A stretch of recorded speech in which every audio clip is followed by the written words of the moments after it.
99% of the 60 million brackets filled out for our 2026 March Madness tournament will be for nothing. We want our players to be sharp. We want our coaches to be peaking at the right time. Well, us as fans, as bracket filler outers, we need to be sharp as well. And how you are not sharp is by picking teams off emotions, regional biases, picking them off the name on the front of the jerseys. It's 2026. We are better than that.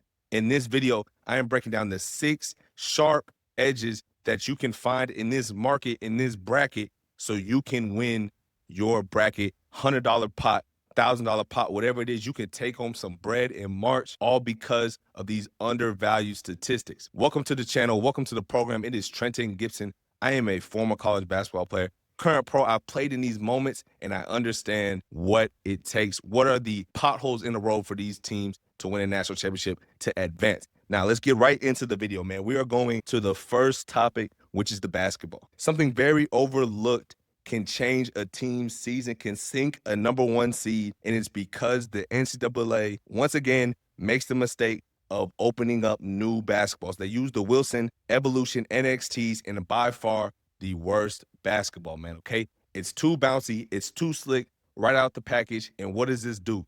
This hurts everybody's rhythm. Teams all throughout the country are playing with different basketballs throughout the year. Some play with Nike balls, some play with Adidas, Under Armour. You get the point. But the point of this situation is once we get into March and we're playing on neutral courts with new basketballs, sometimes this can annihilate a team's offense. So I know we like to pick teams who have great offensive rhythm, great offensive stats. But in March, the teams that can win are teams that can capitalize on easy baskets and easy situations that they do not need to be good on offense. So who am I talking about in this category? We got Florida, maybe the #1 pick to win the national championship because they rebound 43% of their misses. They're going to miss shots with these bouncy balls, and getting extra shots means the most. Another team, Houston. Why does Houston always make it to the Final Four, Elite Eight? It's because they're not worried about the three-point shot. They get steals, easy layups, offensive rebounds, things that take not very much skill. And I am from this state, but I do not believe in them. The Tennessee Volunteers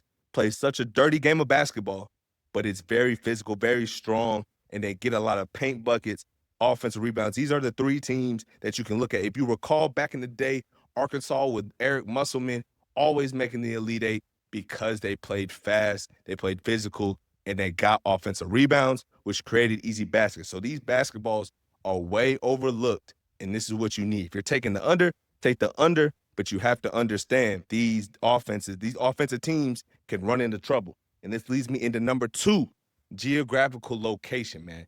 Geographical location is the biggest overlooked thing in the college basketball tournament. This is because the power conferences get a lot of teams in, correct? So you got teams like Florida who will be #1 in the South, but you have a #2 seed, Illinois, who's projected to go out west, right? So they're essentially playing an away game.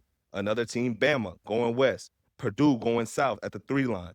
4, Virginia, also going south. 5 seed, Louisville, going out west against a great High Point team. That will be a potential upset. I love Louisville, but High Point plays that fast-paced offense, that up and down, a lot of energy rebounding the ball, and that will be tough because essentially everybody knows the first 2 rounds, we are all rooting for the upsets.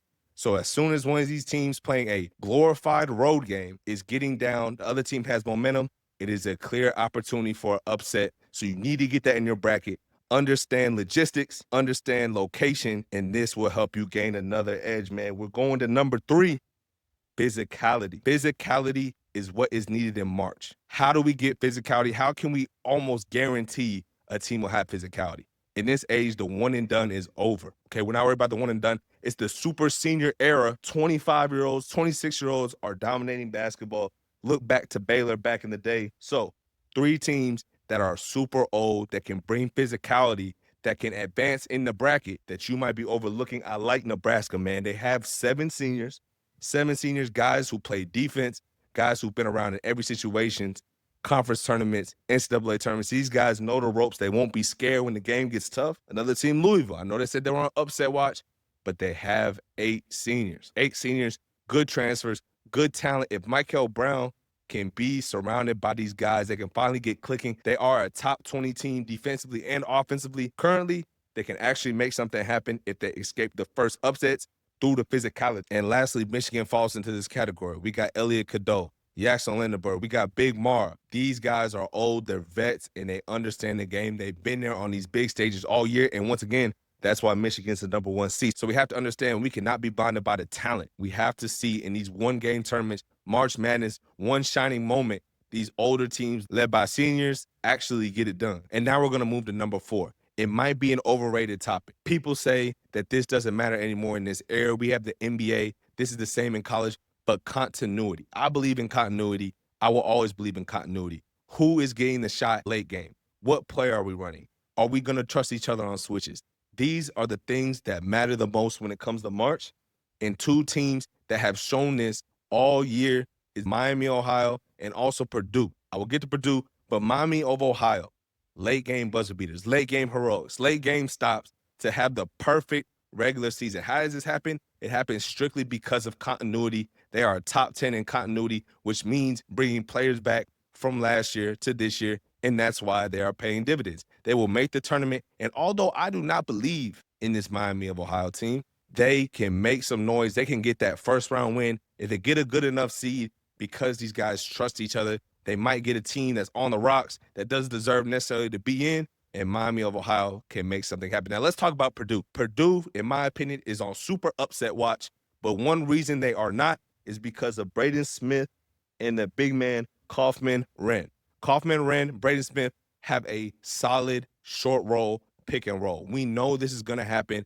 Braden Smith coming off to the right, pocket pass Kaufman-Wren, and Kaufman-Wren is going to throw up a little floater, and it doesn't matter where he's shooting it from. He can shoot it from the free throw line or in, it's going to be green. And when late game situations happen, this is what you need. You need guys who know how to play together. You need guys who know how to play off each other. And this is how Purdue, if they have any chance to make an Elite Eight, these two guys will be the guys bringing it in through their continuity. So let's get into #5. This only occurs in the later rounds. We have to look forward. Hopefully with these 4 tips, we got through the weekend. Now we have to understand Elite Eights, Sweet 16s, Final Fours. This is where these things come into play, and it's the domes. In this video, I've been an offensive hater. The three-point shot, yes, it's beautiful. Yes, it's good, but it does not come to serve you in March. And one of the reasons why is because you're playing in these big, massive football arenas that are actually not meant for basketball. It's not a player's dream to play in these arenas, but we have to because we need max seating. We have 50,000 seats. 50,000 people will be at the Final Four, and it makes it very difficult to shoot. You're not shooting with a wall behind the backboard. Now it looks endless. There's forever behind the backboard, and this makes shooting tough. It's always cold in these arenas. So teams will struggle, and this is one of the biggest reasons why you have Final Four chokes. When UNC came back and beat Duke, Duke couldn't hit a shot. UNC found the magic, hit shots in the Final Four. I was at that game, Coach K's final game. But yes, man, this is another principle that we have to be aware of when we come to our Final Fours, our Elite Eights. So as we move on to #6, man, go ahead and drop me a sub for our least favorite people of the whole tournament. It's the officials. Obviously, we love to blame the officials, but honestly, sometimes it is not their fault. It's because the NCAA puts together Frankenstein crews. They pick about 120 officials from all over the country in each conference and put them together to create these Frankenstein crews. And what these crews, what the problem it presents is these guys, have never worked together. When you have crews, if a Big Ten crews, SEC crews, a lot of times these guys have reffed each other. They know how to manage games. They understand what each other are looking for.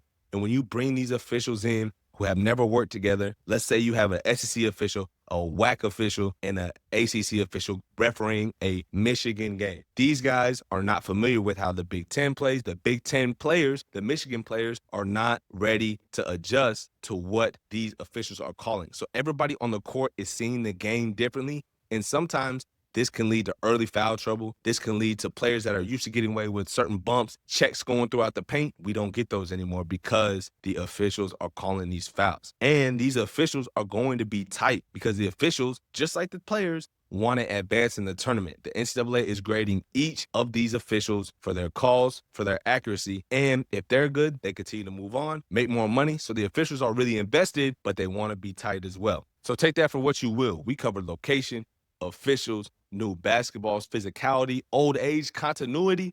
Let me know what you think in the comments is the biggest one and who is your upset pick. Like I said, I like that High Point Louisville upset, but let me know what you think in the comments, man. Tap in with me.